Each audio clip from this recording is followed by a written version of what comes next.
Hari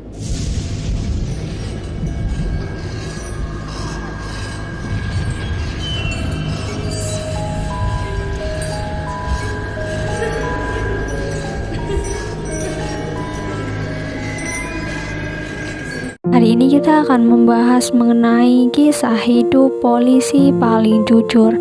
Dr. Andes Sugeng Imam Santoso adalah tokoh kepolisian Indonesia yang pernah menjabat sebagai kepala kepolisian. Beliau terkenal sebagai polisi paling berani dan juga jujur.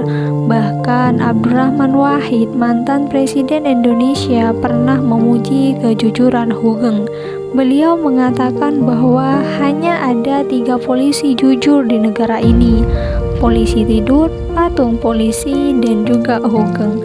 Bagaimana cerita lengkapnya? Tonton sampai habis ya. Kehidupan awal dan juga pendidikan. Sugeng lahir di Pekalongan pada tanggal 14 Oktober 1921.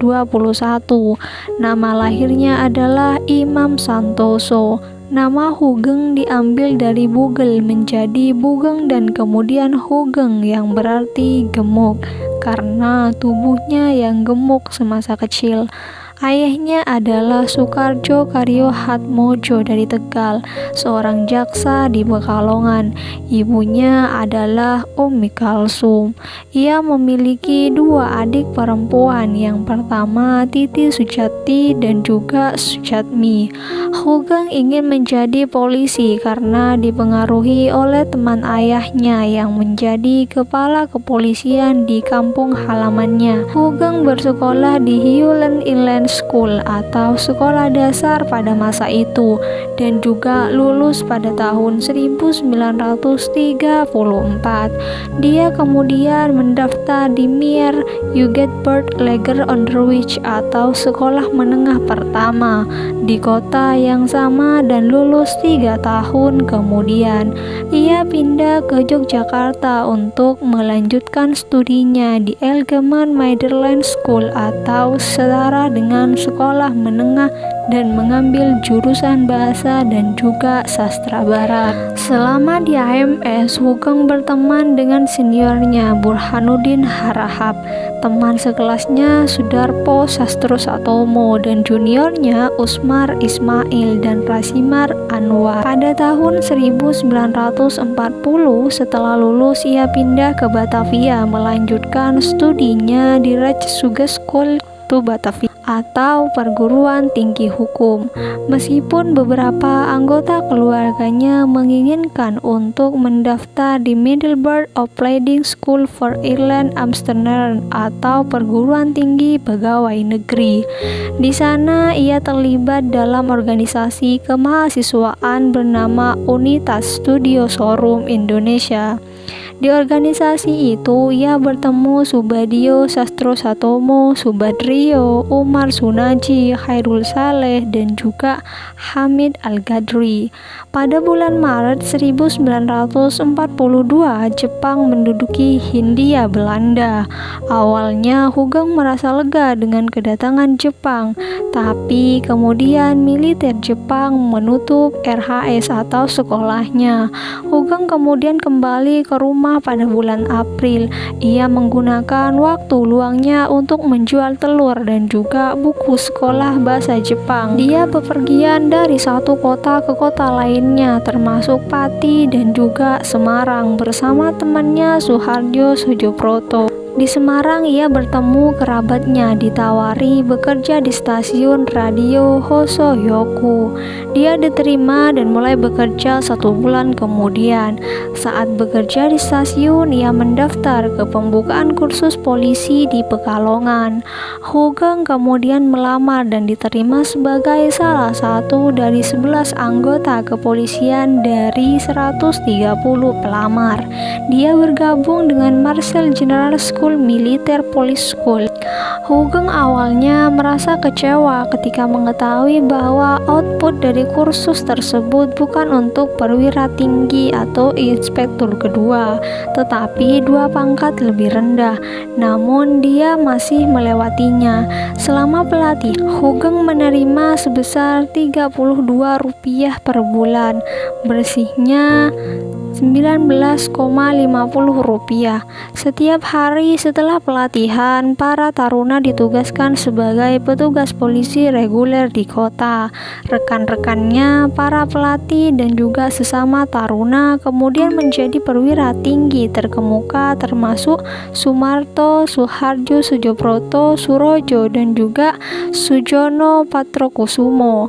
Setelah lulus dari kursus tersebut, Hugeng sempat ragu apakah akan melanjutkan karirnya sebagai polisi atau sedikit beralih sebagai hakim.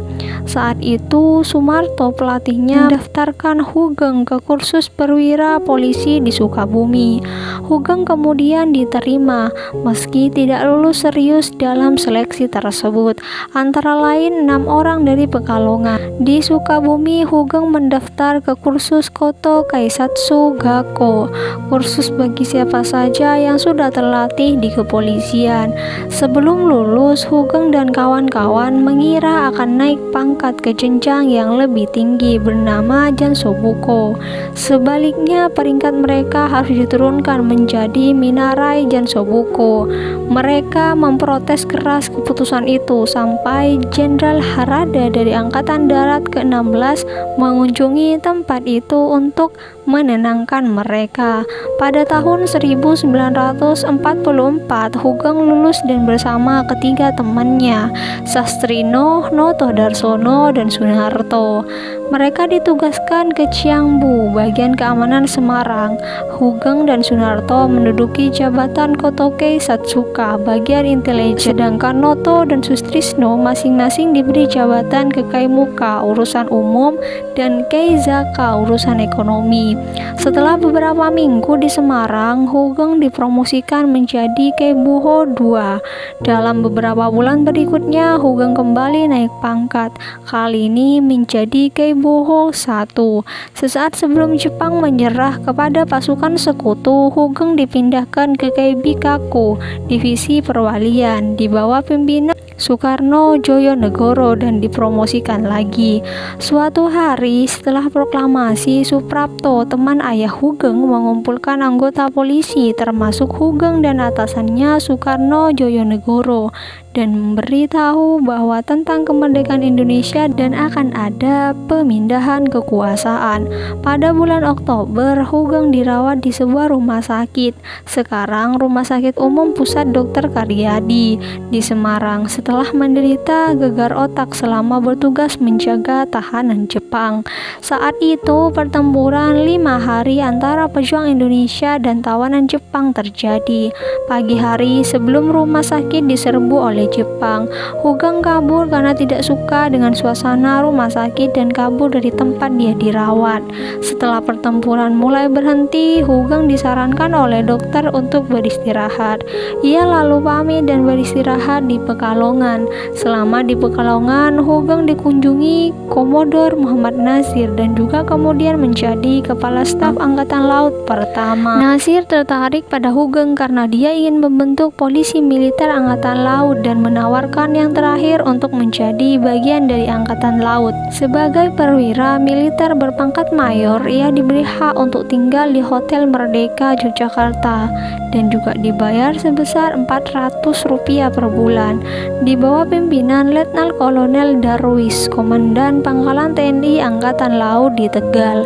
Tugas pertamanya adalah merumuskan landasan dasar kepolisian militer yang pada mulanya bernama Satuan Penyelidik Militer Laut Khusus.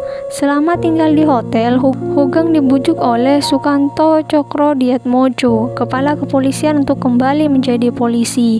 Di Yogyakarta, Hugeng memiliki aktivitas lain sebagai pemeran utama sandiwara radio Saija dan Adinda yang disiarkan oleh Radio Angkatan Laut, Darat, dan Udara. dan juga RRI Jogja. Ia kemudian menikah dengan lawan mainnya dalam lakon yaitu Mary pada 31 Oktober 1946 di Jetis, Yogyakarta. Setelah mereka menikah, Hugeng mengundurkan diri sebagai perwira angkatan laut untuk mengejar impian masa kecilnya menjadi seorang perwira polisi.